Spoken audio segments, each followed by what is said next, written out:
নারী ও শিশু নির্যাতন দমন আইনে করা মামলায় গ্রেপ্তার হওয়া ছাত্র শিবিরের কেন্দ্রীয় নেতা জিসান প্রধানকে সংগঠন থেকে বহিষ্কার করেছে ছাত্র শিবির।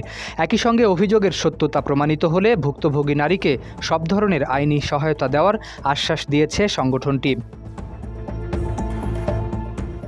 শনিবার সামাজিক যোগাযোগ মাধ্যম ফেসবুকে দেওয়া এক পোস্টে এই তথ্য জানান ছাত্র শিবিরের কেন্দ্রীয় প্রচার সম্পাদক ও ডাকসুর জিএস এস.এম. ফরহাদ। এর আগে জিসান প্রধানকে নারী ও শিশু নির্যাতন দমন আইনে করা একটি মামলায় গ্রেপ্তার করে পুলিশ।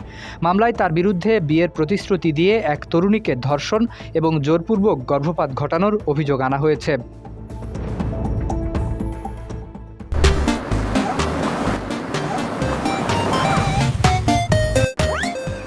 গ্রেপ্তারের পর জিসানকে ঘিরে নিখোঁজ বা অপহরণ সংক্রান্ত আলোচনা শুরু হয়। এ বিষয়ে এস.এম. ফরহাদ দাবি করেন, জিসানকে উদ্ধারের পর থেকে শনিবার দুপুর পর্যন্ত সংগঠন কিংবা পরিবারের সদস্যদের সঙ্গে তার কথা বলার সুযোগ দেয়নি প্রশাসন। ফলে পুলিশের বক্তব্য ছাড়া অন্য কোনো সূত্র থেকে ঘটনার বিস্তারিত তথ্য পাওয়া সম্ভব হয়নি।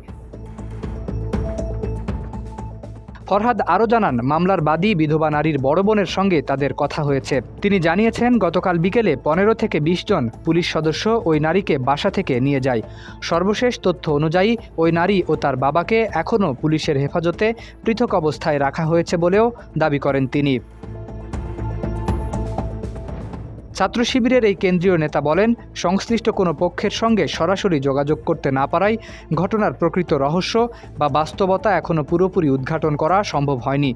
তবে জিসান ও মামলার বাদীর মধ্যে প্রেমের সম্পর্কের বিষয়টি প্রাথমিকভাবে নিশ্চিত হওয়ায় সাংগঠনিক নিয়ম অনুযায়ী তাকে বহিষ্কারের সিদ্ধান্ত নেওয়া হয়েছে।